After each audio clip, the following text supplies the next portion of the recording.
טוב, שלום לכולם. יונדב, חבר של איתן, מי שלא מכיר. ומאחוריי תמונה של איתן, אני בבית של משפחת נאמן. תמונה של איתן צילם של המדבר, שזה תכף תשמעו שזה יהיה הנושא שבו נדבר היום. אז נמצאים פה גם כל החבורה. רוצה לפתוח בזה שקודם כל זה מיוחד מאוד בשבילי ללמוד פה בבית של איתן, במקום שאיתן למד. הייתי שמח יותר לעשות את זה בחברות איתו, כמו פעם, אבל זה לא הולך מה שנקרא, אז זה יהיה בדרך הזאת. וגם היום הזה, איסור חג סוכות, הוא יום שאיתן איתי תמיד, זה הסיפור המכונן שלנו יחד, שלא נחזור אליו עכשיו, אבל זה היום שכל שנה אנחנו נזכרים אחד בשני ומדברים גם הרבה. זהו, אנחנו את נושא הלימוד בחרה יעל, ומי שהיה עכשיו גם בהזכרה בבאר שבע מבין כנראה למה. הנושא הוא אהבת איתן. למי שלא היה בהזכרה בבאר שבע, אז אני מספר שעל הקבר של איתן, יעל והילדים בחרו לכתוב את הקטע מתפילת ימים נוראים.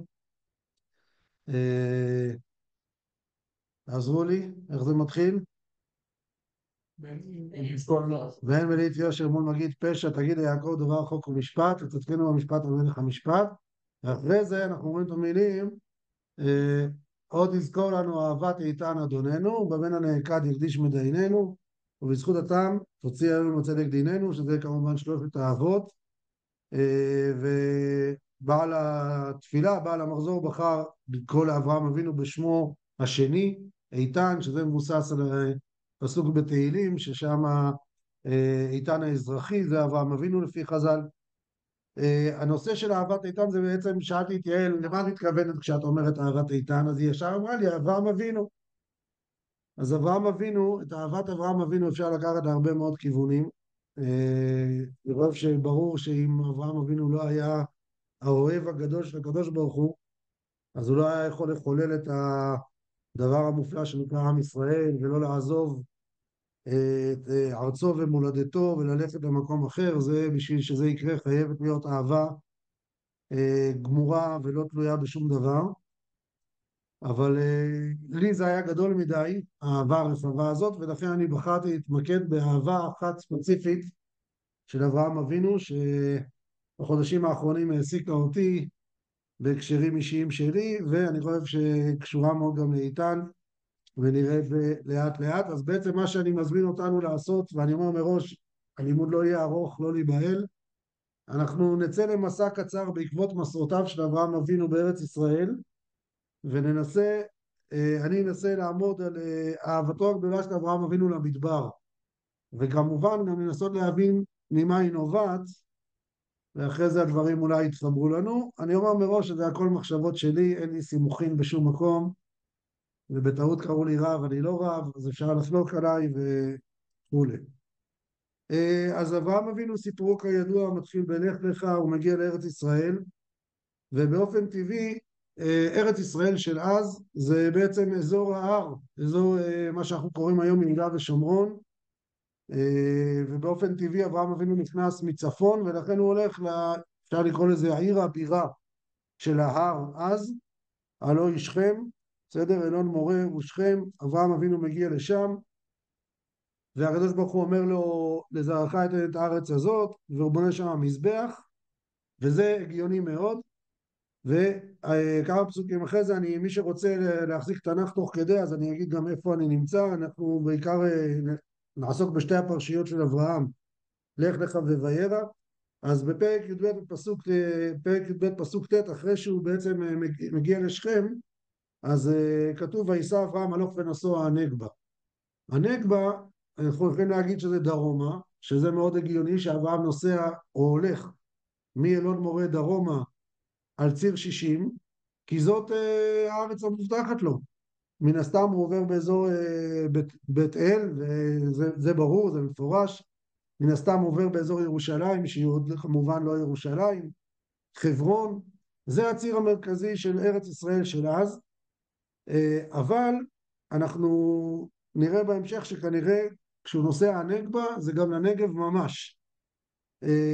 יש איזה סימוכין שאני לא אעסוק בהם, נראה אותם תכף, אבל כנראה שהוא מגיע גם לנגב ממש לאזור באר שבע, ופה אני מעלה שאלה שאולי ננסה לענות עליה בהמשך, זה מה הוא איבד שם. מה יש לאברהם אבינו לעשות בבאר שבע?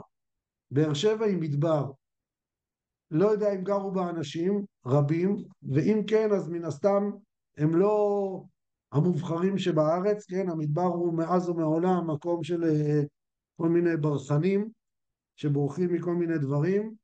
מי שמכיר תמונות של באר שבע אפילו מתקופת מלחמת העולם הראשונה, זאת עיר דלוחה, אין בה כמעט תושבים, אין בה מים, בסדר? היא דרומית לקו 200 מילימטר שעובר באזור קריית גת, שזה הקו שהיום אנחנו מגדירים כקו המדבר, ואברהם מובטחת לו הארץ, יש לו, הוא כבר היה בשכם, הוא כבר היה באזור ירושלים, היה באזור חברון, אזורים מלאי מים, מלאי מחיה, ומה לא, מה הוא מחפש שם? מה הולך בכלל לבאר שבע? נענה על זה אולי עוד מעט. בשלב הבא, המשך הפרק, בפרק י"ב, יש רעב בארץ ואברהם יורד למצרים, מדלג כמובן על כל הסיפור של מצרים, ואחרי שהוא חוזר ממצרים, אז כתוב שהוא חוזר הנגבה, בסדר? והיה על אברהם, תחילת פרק י"ג, והיה על אברהם במצרים הוא ואשתו וכל אשר לו, ולא תימו הנגבה, הגיוני, אם באים ממצרים לארץ ישראל, מן הסתם מגיעים לנגב, ושתי פסוקים אחר כך, וילך למסעיו מנגב ועד בית אל, עד המקום אשר היה שמוע לו בתחילה בין בית אל ובין העי. בסדר, הוא הולך צפונה, הגיוני מאוד, שוב לארץ המיושבת, נקרא לזה ככה, ומגיע חזרה לאזור בית אל. השלב, הסיפור הבא שהתורה מזכירה זה הסיפור של ההיפרדות של אברהם מלוט, ובסיפור הזה אני רוצה להגיד איזו מחשבה חדשה שהתחדשה לי השנה. יש ריב כידוע בין רועי אברהם לבין רועי לוט, ואברהם יוזם היפרדות. אנא תהי מריבה ביני וביניך ובין רועי ובין רועיך כי אנשים אחים אנחנו, הלא כל הארץ לפניך ייפרדנה מעליי, עם השמאל וימינה ועם הימין והשמאלה. מה שפתאום נפל לי הסימון השנה, אני מקווה שאני צודק, ימין בתנ"ך באופן גורף זה תמיד דרום. יש הרבה פסוקים שמוכיחים את זה. וימין שמאל זה צפון, כי בדרך כלל עומדים עם הפנים קדמה מזרחה, כן, קדימה למזרח, אז כשעומדים עם הפנים למזרח, אז שמאל זה צפון, ימין זה דרום, ומערב זה אחור, כמו הים האחרון. אז באופן פשוט אני חשבתי על זה השנה, שכשאברהם אומר ללוט, תבחר שמאל או ימין, הוא בעצם אומר לו, תבחר את יהודה או את שומרון, הם עומדים בבית אל. אומר לו, איזה חלק של הארץ המיושבת של ההר אתה רוצה? את החלק הצפוני, שזה אזור השומרון, או את החלק הדרומי, שזה אזור ירושלים ויהודה. מבחינתו, ותכף נראה שגם אני חושב שיש לזה פה הוכחה, מבחינתו זאת הארץ המובטחת לו. והוא אומר לו, בוא נחלק את הארץ המובטחת בינינו. ואז קורית הפתעה, וישא לוט את עיניו וירא את כל כיכר הירדן כי כולה משקה, לפני שחט אדוני את סדום ואת עמורה כגן אדוני כארץ מצרים בואכה צוהר, ויבחר לו לוט את כל כיכר הירדן, וישא לוט מקדם, ויפרדו איש מעל אחיו. וההיפרדות לא קורית כמו שאברהם תכנן. לוט בוחר אזור מפתיע שמבחינת אברהם הוא בכלל, להבנתי, הוא בכלל לא היה בתחום האפשרויות. הוא רואה את כיכר הירדן, את סדום. מאמר מוזכר, חייבים לדעת שסדום היא בוודאי לא איפה שהיום מזוהה מה שנקרא היום הר סדום, ליד מפעלי ים המלח.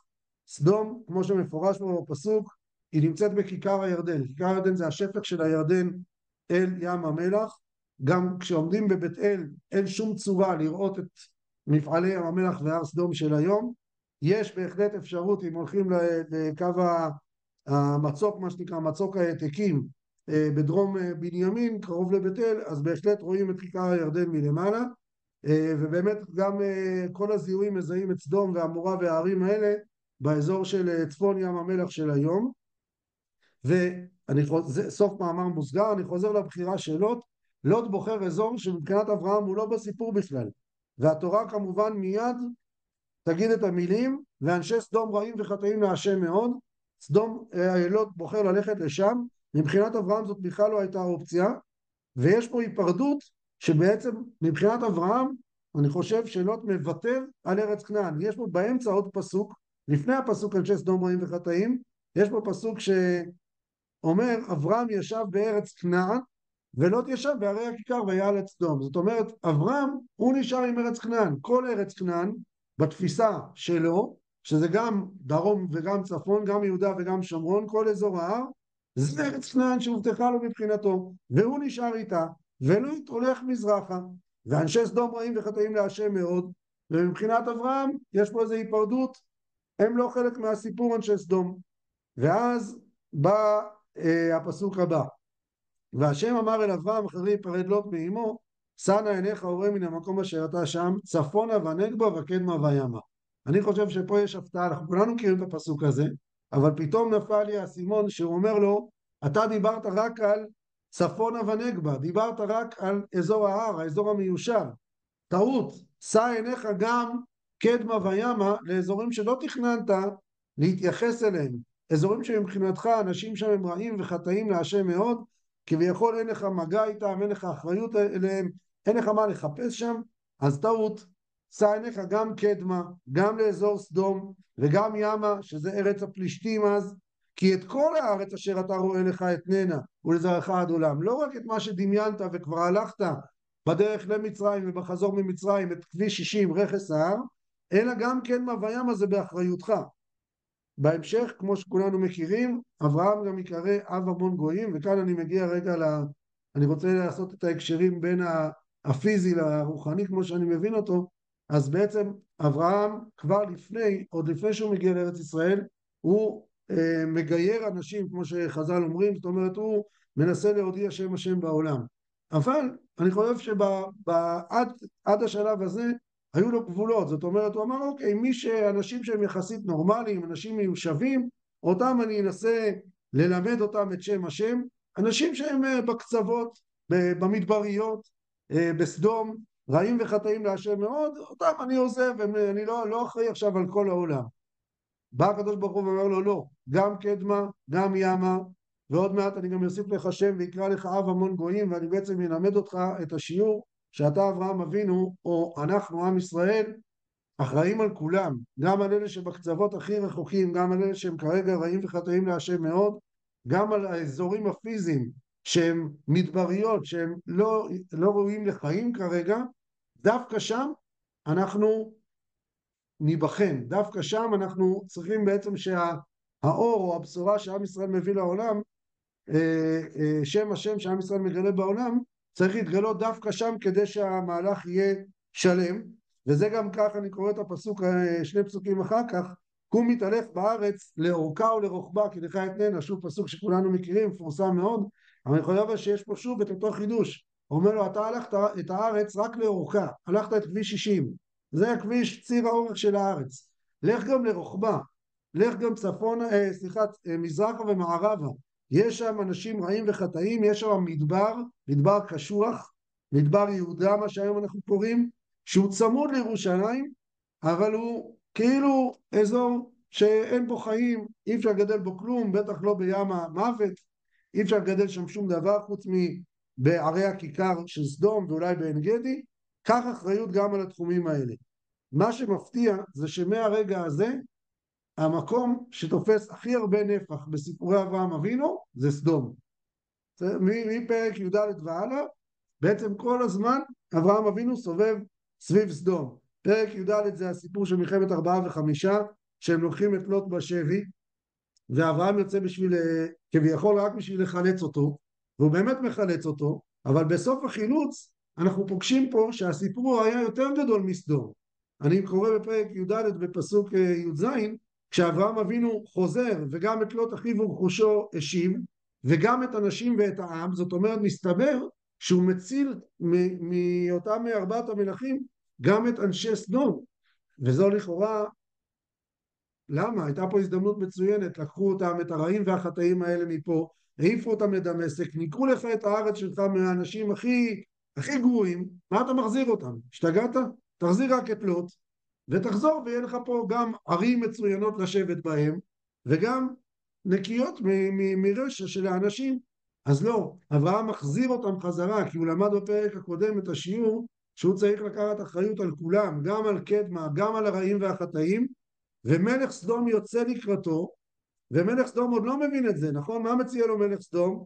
הוא אומר לו, תן לי הנפש והרכוש כך לך. זאת אומרת, איזשהו יחסים של... הוא לא חושב שהוא עושה את זה מתוך אחריות, זה אומר אולי זה שיקול כלכלי, קח את הרכוש, שחרר לי את האנשים, ואברהם אבינו אומר לו בשום פנים ואופן, הרימותי ידי לאל עליון קונה שמיים וארץ, עם יפות ועד צרוך נחל, ועד צרוך נחל, צרוך נעל, ואם אקח מכל אשר לך ולא תאמר אני השארתי את אברהם. הוא מזכיר פה את שם השם, אני פעלתי את הפעולה הזאת בשם השם אל עליון קונה שמיים וארץ, אני לא רוצה שום דבר מהרכוש שלך, עשיתי את זה כחלק מהאחריות שלי גם על האנשים שהם הכי קיצוניים. דבר מפתיע מאוד שקורה פה תוך כדי התהליך הזה שדילגתי עליו, זה שכשאברהם אבינו חוזר אחרי שהוא פוגש את מלך סדום, כתובים פסוקים שגם אני כל פעם שאני קורא אותם אני אף פעם לא מבין אותם עד הסוף.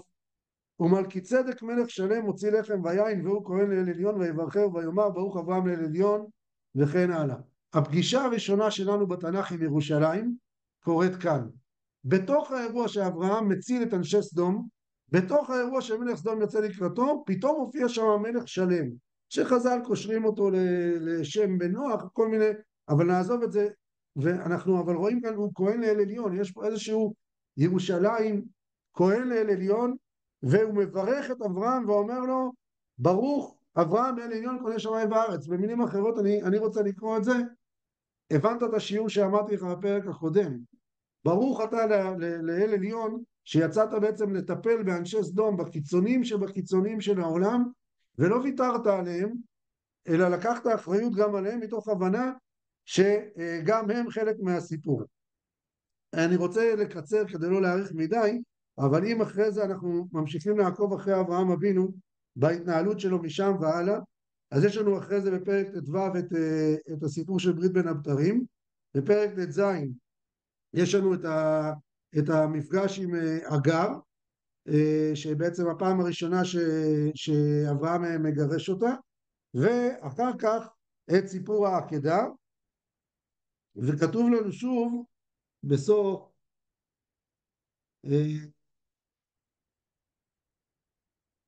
לפני הפיכת סדום, אני מדלג קצת קדימה, בסדר, בפרשת וירא כבר יש לנו את הסיפור של הפיכת סדום, ששוב אברהם, פה אנחנו רואים בצורה הכי בולטת איך אברהם בעצם מנסה להציל את סדום, הוא כבר חש אחריות, זה אנשים שהוא החזיר בתוך סיכון חייו במלחמה, הוא כבר לגמרי מנסה, הוא יודע שהם עדיין רעים וחטאים, אבל אולי 30, אולי 40, אולי 10, העיר נהפכת, ואני מבין פה שאברהם נמצא באיזושהי תחושה שהוא סוג של הפסיד במערכה. זה אנשים שהוא הציל במלחמה, הוא הבין שיש לו אחריות עליהם, ולא הלך. בסוף הם לא חזרו בתשובה, הם נשארו קיצוניים מדי, והאזור הזה נהפך לגמרי, והדבר המפתיע שאותי הפתיע כשהסתכלתי על זה במבט הזה, אחרי הסיפור כמובן של לוט ובנותיו, הפסוק הבא, מיד אחרי שנגמר סיפור הפיכת סדום, ואחרי סיפור לוט ובנותיו, הפסוק הבא שמופיע בתורה, פרק כ' פסוק א', ויסע משם אברהם ארצה הנגב. הוא היה בחברון, לא הצליח להציל את סדום, התגובה שלו, הדבר הראשון שאנחנו רואים שהוא עושה אחרי זה, הוא הולך לנגב. אני חוזר למה שגם פתחנו בהתחלה, כבר בהתחלה אמרנו שהוא הולך לנגב, ועלתה השאלה מה הוא מחפש בנגב. וכאן הוא עוד פעם הולך לנגב, וישב בין קדש ובין שור ויגור בגרר, כן, גרר היא גם נגב, היא גם מדבר, והיא גם ארץ פלישתים.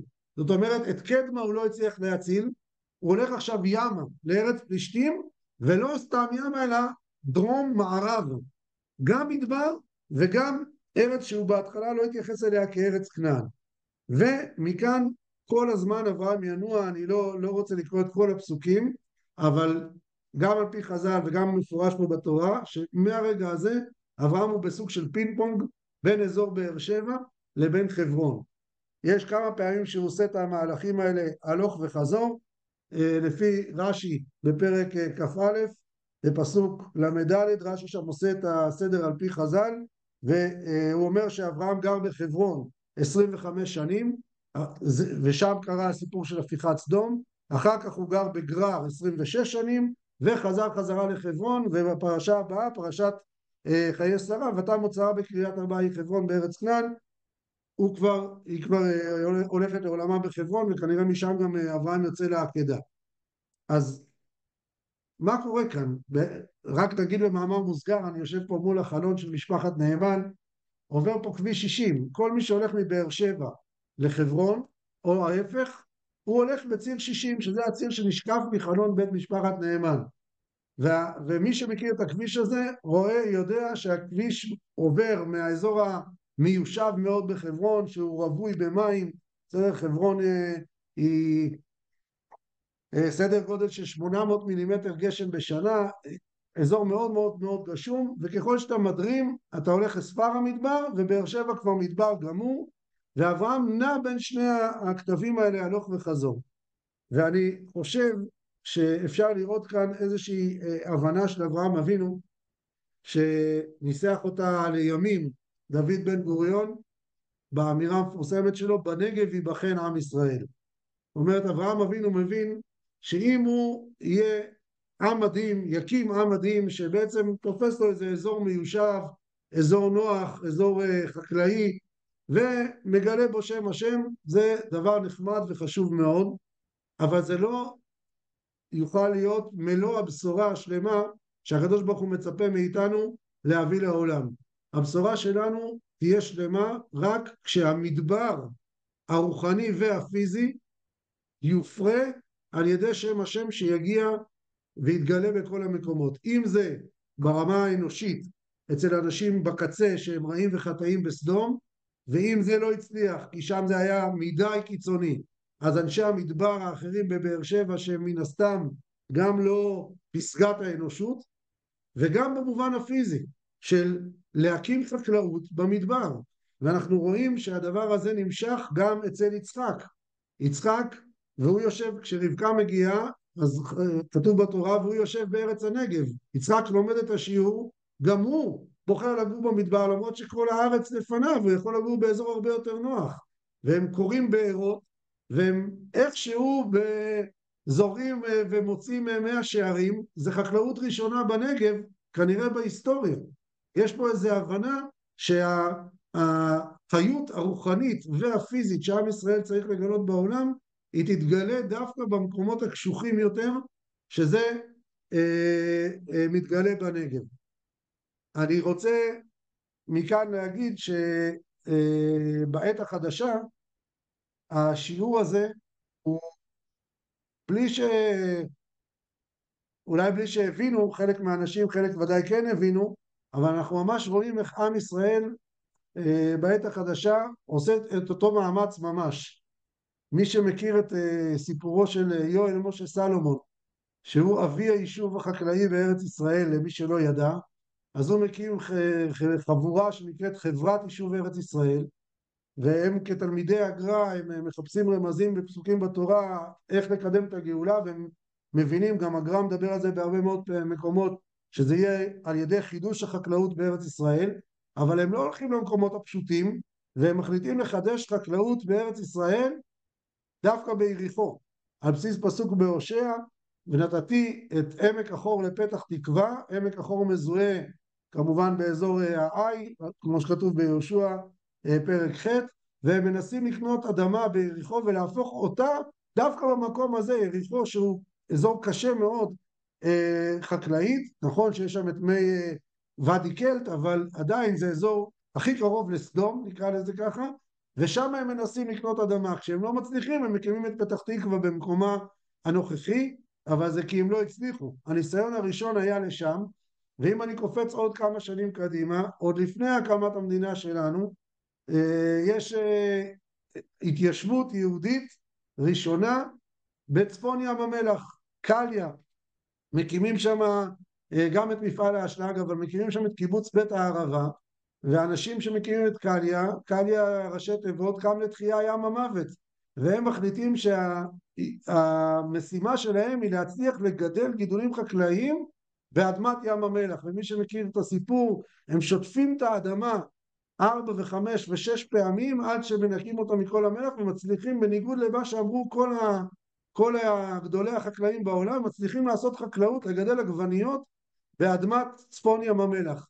ושוב, נשאלת השאלה, מה השתגעתם? למה דווקא לשם? מה, חסר, ארץ ישראל אז היא רוב רובה שוממה, חסר לכם מקומות יותר נוחים, יותר רבועים לעשות חקלאות, אבל הם מבינים היטב ששם ייבחן עם ישראל. כמובן אחרי זה גם דוד בן גוריון מצטרף עם אותו כיוון, בנגב ייבחן עם ישראל.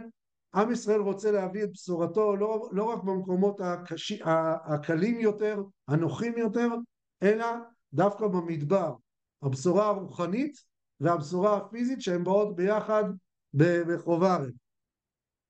אני מכאן מדלג לאיתן שלנו. אני חושב שאהבת איתן הגדולה למדבר, אני חוויתי אותה בשני הצדדים האלה. לימוד התורה של איתן קרה במדבר.